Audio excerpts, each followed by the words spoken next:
Donc maintenant, pour la dernière partie du cours, nous allons parler du rendu et des paramètres de rendu. Chaque engin de rendu a ses propres paramètres. Donc, si vous rendez avec V-Ray, il faut que vous faites vos paramètres avec V-Ray. Et Arnold, c'est la même chose. Donc, pour le faire, vous allez dans Render Setup ou F10. Et ça, c'est, disons, c'est la fin. Ça, c'est la dernière chose à faire. Donc, qu'est-ce qu'on fait ici? Je vais aller dans Production Render et je vais aller étape par étape choisir les choses à faire. Donc, la première chose, c'est que si j'avais une animation, il faut que je lui dise que j'ai fait une animation. Euh, mais si ce n'est pas le cas, je fais single. Moi, j'utilisais par exemple une animation, puis j'ai créé une image sur chaque frame. J'ai créé une image clé et comme ça, quand je les rendais, admettons que j'ai 10 images à calculer, j'ai lancé toutes comme un segment pendant la nuit avec des résolutions vraiment comme super bonne résolution. Et ça prenait le temps que ça prend pour tout calculer. Mais si c'est une image à la fois que vous faites, vous prenez single. Il est possible de faire batch render. Donc, pour faire le batch render, je vais vous le trouver tantôt. Comme ce n'est pas dans mes méthodes de travail, je ne l'ai pas fait souvent, mais je sais que ça existe. Donc, ce qu'on va faire, non, ce n'est pas ici. Je vais le trouver tantôt. Maintenant, ce que nous allons faire, juste ici, je vais approcher ça, peser et garder le doigt enfoncé.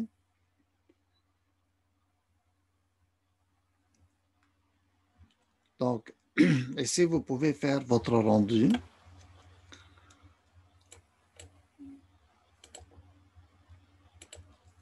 Là, vous pouvez aller faire votre rendu sur le nuage d'Autodesk. Donc, ça peut être très intéressant pour faire les calculs rapidement, pour que ça finisse vite. Donc, vous pouvez aller leur dire, c'est sur les A360, Cloud Rendering. Vous lui dites quelle image, si c'est un style image, la qualité, vous voulez best, les image size, donc vous allez dans, disons, maximum, 4000 par 3000 pour une présentation, mais les types de formats, widescreen ou autre, donc ça va être widescreen. Exposure, on va lui dire normalement native pour qu'il utilise ce que nous avons arrangé dans notre... et par la suite, lorsque c'est fait, vous lancez le rendu, il va le faire pour vous. Maintenant, faites quelques tests le plus tôt possible. Assurez-vous que ça fonctionne parce que ça pourrait être vraiment bien. Donc, sinon, je vais retourner dans le rendu normal. Donc, je vais aller dans le render setup d'une image de production. Donc, vous voyez comment ça change. Et je vais fermer ça. Maintenant, ici. Vous pouvez accéder aussi le rendu par le réseau de cloud ici. Et si vous étiez dans un bureau, vous pouvez envoyer des images à calculer sur le network, sur le réseau.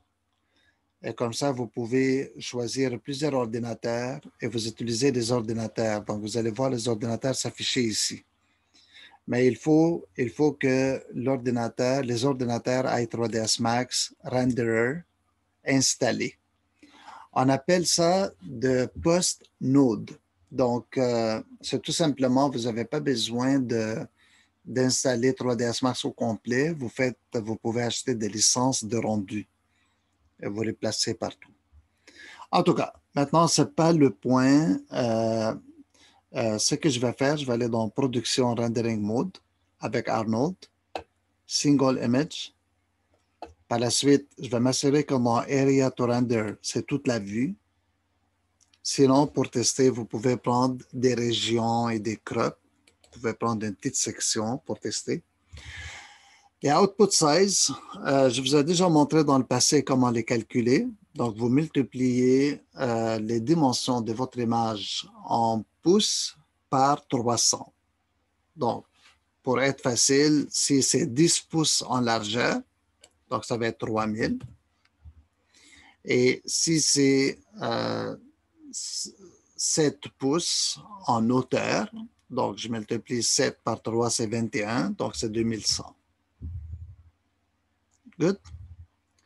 Donc, comme ça, je décide des dimensions de mon image. Ici, il demande Aperture Width, il ne faut pas toucher à ça. On descend. Les options.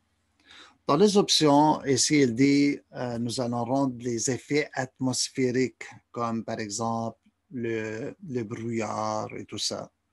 Oui, mais nous, on n'en a pas mis, mais gardez-le. Les effets, oui, mais nous, on n'en a pas. Les displacements, oui, c'est bon pour l'effet de relief exagéré modélisé. Donc, si vous en avez fait. Pourquoi on a le droit de les cocher et pas le cocher? Parce que des fois, on ne veut pas les voir dans la scène, c'est très lourd, et on veut le faire seulement au moment de rendu. Et lorsqu'on les rend, ils prennent plus de temps, beaucoup plus de temps. Par exemple, le gazon, si tu vas voir les gazons puis voir les grains des gazons ou les poils, c'est des displacements. Les displacements, c'est quoi? C'est un effet de relief géométrique. Donc, vous comprenez que c'est long à calculer. Donc, si je suis juste en train de tester mes couleurs, mes lumières et tout ça, des fois, je ne veux pas les voir à chaque fois. Et c'est seulement à la fin que je vais les faire. Les video color check, on n'a pas besoin. Le render to field aussi. Render to field, c'est parce qu'on veut faire des rendus en 3D pour chercher des alphas tridimensionnels. Je pense que ce sont des choses que vous pouvez apprendre dessus dans le futur, si jamais vous allez en avoir besoin de le faire. Render hidden geometry. Donc, si votre géométrie est cachée, est-ce que vous voulez qu'il rende pareil? C'est un peu ce que je discutais avec Sarah pour son plafond, que j'ai soupçonné qu'il était caché. Mais je ne pense pas qu'il est caché. Mais une façon de savoir si vous avez des objets cachés et que vous ne savez pas c'est où, vous pouvez lui dire, rends tout ce qui est caché aussi. Area light shadows as point. Donc, si vous avez des luminaires sur des surfaces, vous voulez que ça apparaisse comme le source à partir d'un point pour créer l'ombrage. Je ne sais pas qui sera intéressé à ça. Force two-sided, c'est surtout lorsque vous importez de la géométrie de SketchUp ou d'autres logiciels qui ne maîtrisent pas le 3D comme il faut le faire selon les règles d'art. Des fois, la géométrie vient avec des faces mal orientées. Donc, tu as un mur, par exemple, ou tu as une table. Le dessus de la table regarde vers le haut. Les côtés regardent vers l'intérieur. Les pieds regardent tout vers l'intérieur, puis un autre pied regarde tout vers l'extérieur. C'est commun. Maintenant, tu as deux choix. Ou bien, dans ton 3ds Max, tu allumes le Face Orientation dans Xviews et tu vas dans ton Edit Poly, tu sélectionnes les faces mal orientées et tu les tournes correctement.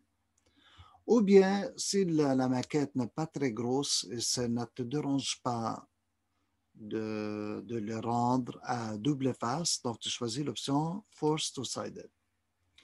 Avec cette option-là, Force Two-Sided, toutes les faces vont être rendues de deux côtés, côté intérieur et côté extérieur. Ça prend plus de temps, dépendamment de la grosseur de l'image et de la quantité de la géométrie, mais who cares? C'est une option qui existe. OK? Très important de savoir que cette option, elle est là. Maintenant, elle est super utile, cette option, parce que dès que tu reçois quelque chose de quelqu'un d'autre, la première chose que tu fais, tu mets Force Two-Sided et tu le rends au complet pour voir que tout est là. Et après, tu verras là où il y a des problèmes. Maintenant, tu vas lui dire, calcule-moi Advanced Lighting. On veut l'éclairage avancé. Ça veut dire qu'il faut calculer les fichiers IES. Maintenant, Bitmap Performance and Memory Options, Setup, je vais voir. J'ai jamais utilisé ça. Render Output, c'est très important. Donc ici, lorsque vous allez rendre votre image pendant la nuit, par exemple, alors ce que vous allez faire, vous allez, juste une seconde s'il vous plaît.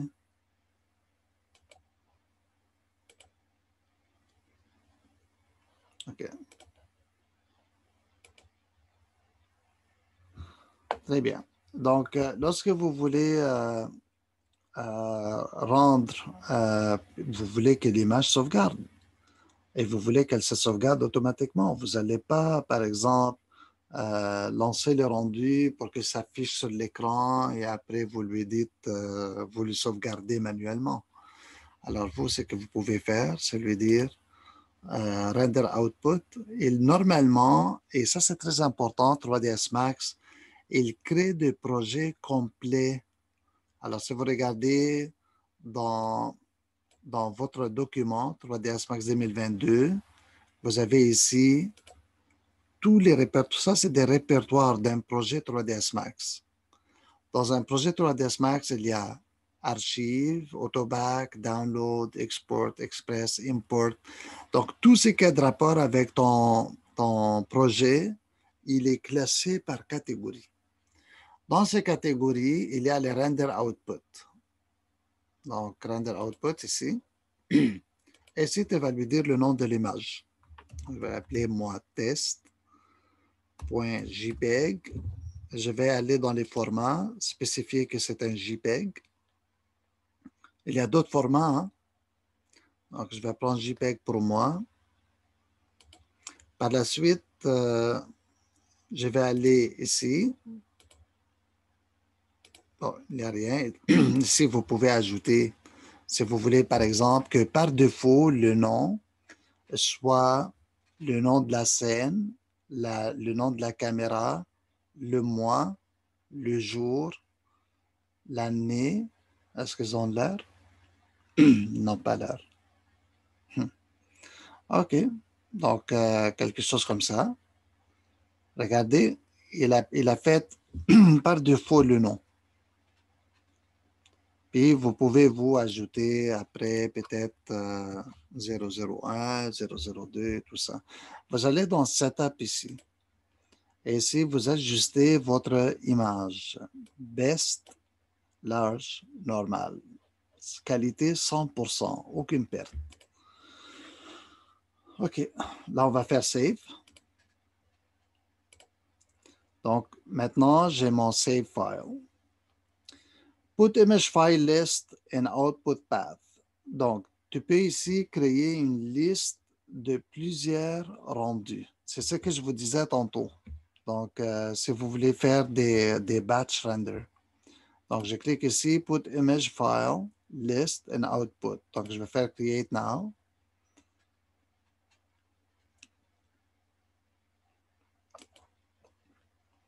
Non, non, je pense pas. C'est pas ici.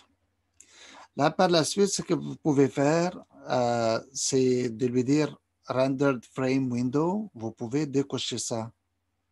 Qu'est-ce que ça veut dire? Ça veut dire qu'il ne va pas rendre sur l'écran votre image. Et ça, croyez-le ou non, ça libère de la mémoire. Ce qui veut dire qu'il va rendre en arrière et lorsqu'il termine, il vous envoie l'image. Donc, j'enlève ça. Là, ici, email notification. C'était quelque part ailleurs, tu lui dis de m'envoyer un email à telle adresse, from ton adresse à l'autre adresse, et tu lui dis de t'envoyer l'image lorsqu'elle est terminée. Tu peux faire ça à l'université, par exemple. Si vous voulez rendre à l'université, vous faites ça. Lorsque c'est fini au laboratoire, il vous envoie l'image, il vous dit que c'est terminé. Et si j'ai le script, et par la suite, assign render. Donc ici, c'est Arnold, Active Shade Arnold. On ne va pas utiliser rien d'autre. Maintenant, ça, c'est la première page. Cette page, ça s'appelle Common parce qu'elle est la même pour tous les engins de rendu. Par la suite, vous avez Les autres tables, elles vont changer en fonction de ton engin de rendu. Donc, avec Arnold Render, ici, moi, j'ai pris 3ds Max Map Support. Pour vous, c'est peut-être c'est dans le système. Ça se peut que pour vous, parce que moi, j'ai la version 2022. Pour la 2021, je pense que c'est dans le système. Ils ont changé de place. Ici, dans Sampling, écoutez, je vais vous dire qu'est-ce que vous devez améliorer. Vous pouvez aller sur YouTube et écrivez comment améliorer la qualité d'une image avec Arnold. Et vous allez voir, ils vont vous amener ici. Ils vont vous dire certains paramètres à changer. Ce qu'il faut savoir, c'est Samples et Ray Depth. Samples, c'est la subdivision de surface de la géométrie pour améliorer la qualité. Les Ray Depth, c'est la quantité de rebondissements. Donc, présentement, j'ai mes couleurs diffuses, ça veut dire mes couleurs naturelles de texture, à 2. Vous pouvez mettre ça à 4. Et vos rebondissements sur ce type de surface à 2. Donc, quand ma surface reçoit la lumière la première fois, on va attendre qu'elle reçoive la lumière une deuxième fois et elle le rebondit. Ce qui va faire que la qualité va s'améliorer. Pour les speculars, ça ne vaut pas la peine parce que le specular, c'est l'effet éclairé qui est réfléchissant d'un objet. Donc, la qualité va toujours être toujours blanc. Donc, on ne va pas avoir de nuances sur ce type de surface. Regardez le ray depth, il est à 8 pour la transmission. Vous le savez pourquoi? Parce que c'est la vitre. Et la vitre, elle a besoin de beaucoup plus de rebondissements de lumière pour que la lumière passe à travers. Par exemple, si votre vitre, elle sort trop foncée, mais ça se peut que votre ray depth ici, il est à 2 ou 3. Et s'il est à 8 puis c'est trop foncé, peut-être que vous devez l'augmenter. Parce que pour un volume de verre, quand la lumière rentre dedans, elle va avoir des obstacles en frappant des pigments ou des fragments solides. Donc, il va taper dedans, puis il va rebondir jusqu'à temps qu'il passe à travers. Quand la lumière passe à travers un matériau, il devient transparent. C'est de là que vient la transparence. Je peux le mettre peut-être à 12, je peux mettre la transmission à 3.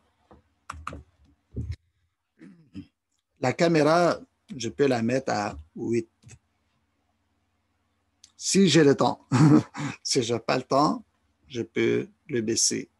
Pourquoi la caméra 8? Parce que c'est ce que la caméra voit. Donc, ce qu'on lui dit, ce que la caméra voit fait rebondir la lumière et subdivise. Ce qui est en arrière de la caméra, c'est que la caméra ne voit pas, on s'en fout. Donc, comme ça, tu vas voir un raffinement des lignes. Le AA que vous voyez ici, c'est anti-aliasing. Ça veut dire le raffinement des lignes obliques. Donc maintenant, si je continue Adaptive and Progressive, ça c'est pour les anti-aliasing justement. Donc si jamais avec tout ça, votre image, vos lignes obliques, ils ont l'air comme avoir des escaliers, et vous pouvez venir ici les raffiner davantage. Et ça, si vous voulez en savoir plus, juste tapez sur YouTube ou dans la recherche sur les livres d'Arnold, ils ont un livre. Donc, écrivez comment faire l'adaptive sampling pour Arnold dans 3ds Max. Ils vont vous expliquer les chiffres, ils veulent dire quoi. Mais déjà 20, on sait comparer à ces chiffres. Le 20, ça veut dire qu'il subdivise 20 fois. Les subdivisions exponentielles. Donc, si tu prends, par exemple, une surface, comme ça, la première subdivision, il la subdivise en 4. La deuxième, il prend chacune et la subdivise en 4. Donc, c'est toujours exponentiel. Et après 3 ou 4 subdivisions, vous imaginez combien une petite surface peut être subdivisée. Et pourquoi, qu'est-ce que ça fait la subdivision? Ça fait que la lumière est captée par chaque intersection. Et lorsqu'elle est captée, un calcul de nuances d'ombrage et de shading est partagé sur la surface. Si ma surface est composée juste de 4 points, je vais avoir 4 capteurs de lumière, ici, là, là et là. À partir de la quantité lumineuse ici, il va créer un ombragé ou un dégradé dans les 4 sens. Et il va essayer de créer l'ensemble. Mais ça peut être pas assez défini. Maintenant, si tu le subdivises en 4 déjà, tu es rendu déjà avec 9 points. 12 points, désolé. 9, 1, 2, 3, 4, 5, 6, 7, 8, 9, 9 points. Donc, avec 9 points que tu viens d'avoir, tu as plus de capteurs. Donc, le dégradé, il va être encore plus fidèle. Si tu le subdivises encore plus, là, vous imaginez. Donc, là, le 9 au carré, 80 points, puis ainsi de suite. Depth limit, ray limit, 10. Donc, ça, c'est pour les depth limit, c'est ça ici. C'est ray depth. Donc, ici, il est en train de dire c'est quoi la limite. Donc, nous, on a mis ça à 2. Mais la limite d'un rayon, c'est quoi? Puis ici, en passant en même temps, il nous calcule le temps que ça peut prendre. Mais pas le temps, mais le nombre de rebondissements. Donc, là, par la suite, Advanced, ici, c'est pour le SSS, Physical Material SSS. Mais ça, c'est pour raffiner les matériaux qui ont de la transparence et de la translucidité.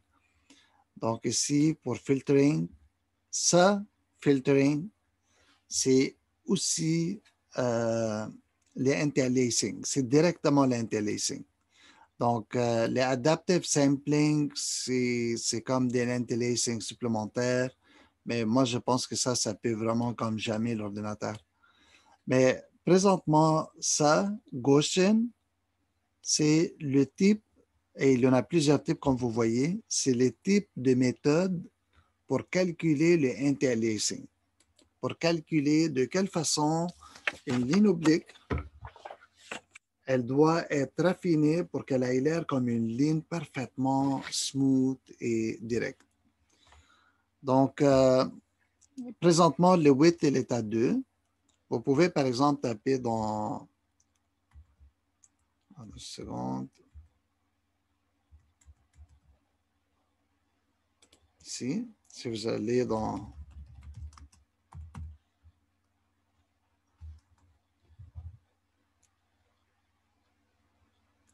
Donc, je vais l'écrire au complet. Anti-aliasing.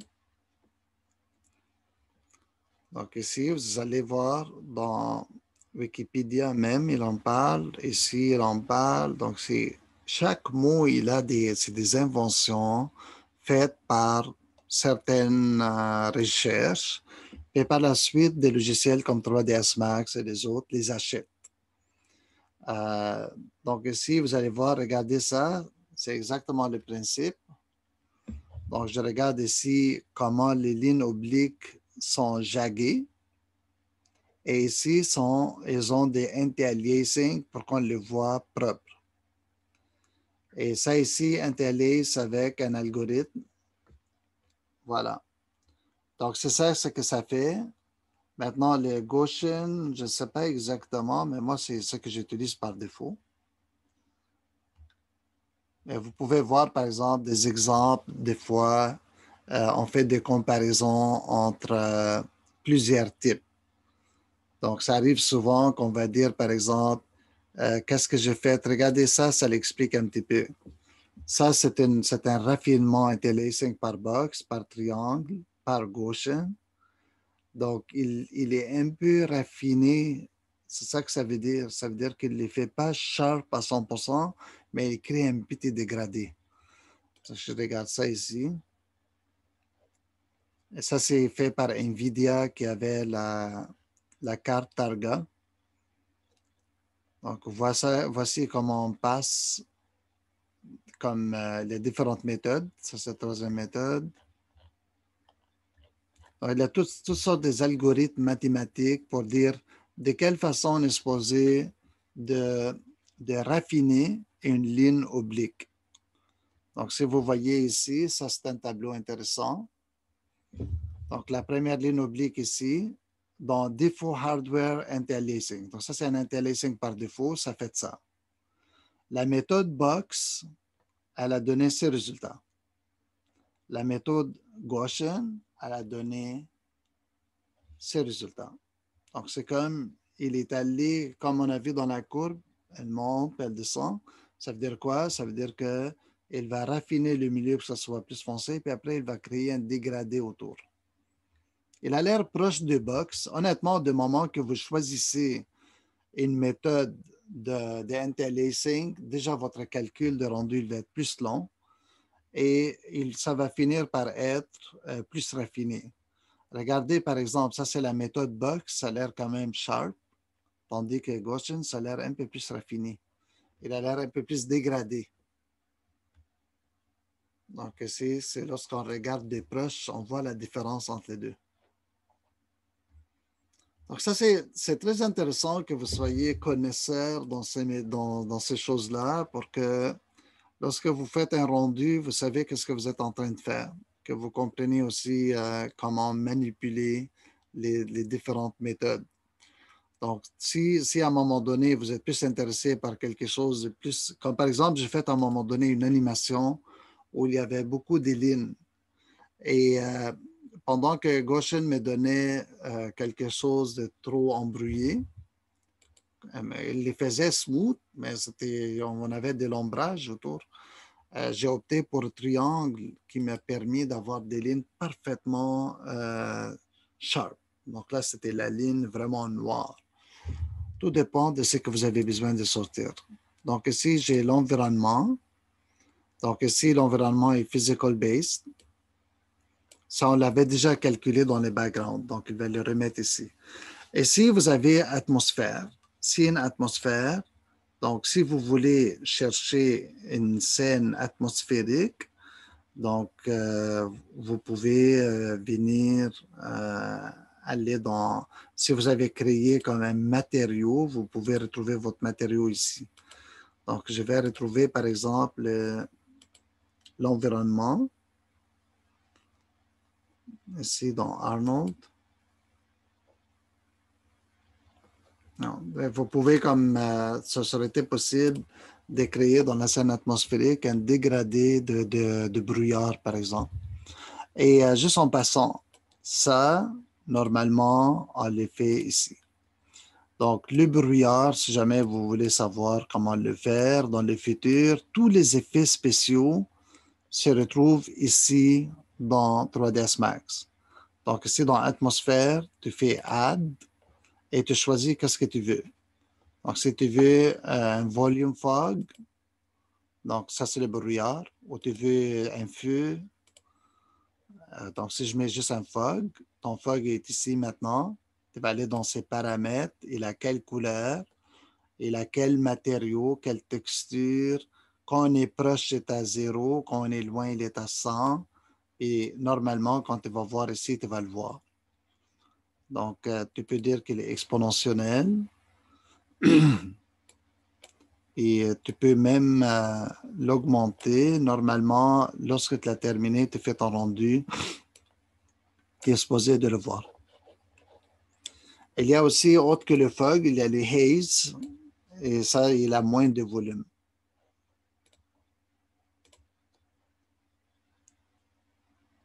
OK. Alors, voilà. Ça, c'est pour savoir où mettre le fog. C'est ici. Et si c'est des virées, vous avez les effets virés ici. Vous avez ici Volume Light. Le Volume Light, en fait, ce que ça fait, ça, vous pouvez l'appliquer sur une lumière pour que la lumière produise un effet de volume. OK. Donc, je vais faire ça. Et maintenant, mis à part ça, vous avez ici l'effet Motion Blur pour les animations, ça. Si jamais vous faites des animations, vous allez les apprendre. La géométrie, la subdivision, donc on va un peu plus en détail dans la subdivision de la géométrie. Les textures, accepte comme ça, oui, c'est ça, c'est des paramètres par défaut. Les images, ça c'est les imagers. Donc ça c'est aussi un autre terme qu'on peut qu'on aurait pu, peut-être on peut voir la session prochaine dans le cours de simulation. Maintenant, dans le système, donc ici, ça c'est pour le rendu. Je serai prêt pour lancer le rendu dans quelques instants. Ça, vous n'avez rien à faire. Les diagnostics, il va vous dire s'il y a des erreurs, les archives. La seule chose ici dans Denoiser, si votre image est trop foncée, il est possible de prendre l'image et de lui enlever les pigments. OK? Donc, vous pouvez, ce qu'il fait, il prend l'image et par la suite, il va le rendre de l'autre côté. Donc, moi, j'ai terminé. Toutes ces affaires, juste soyez conscient de ce qui existe dans Arnold. Puis maintenant, soyez un peu débrouillard et libre à aller chercher des informations dans, comment ça s'appelle, dans YouTube ou sur Google. Donc, je vais lancer ce rendu, voir combien de temps il prend. Quand vous voyez, vous pouvez voir que la fenêtre de rendu n'apparaît pas. Donc, lui, qu'est-ce qu'il va faire? Il va effectuer le rendu, puis il va le placer directement sur mon disque dur. Et vous pouvez imaginer par la ligne que le temps que ça va prendre, peut-être 15 minutes, c'est quand même pas trop. C'est pas trop long. Puis tout dépend comment vos images sortent. Vous pouvez améliorer la qualité de votre anti-aliasing ou votre sampling. Donc, c'est quand même impressionnant la vitesse. Ça, c'est une très bonne vitesse. Je vais peut-être réduire la grosseur de l'image pour qu'on puisse au moins juste voir un résultat.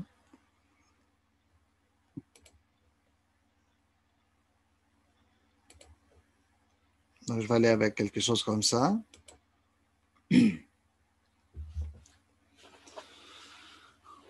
Donc, maintenant que l'image est plus petite, vous voyez que ça va plus vite.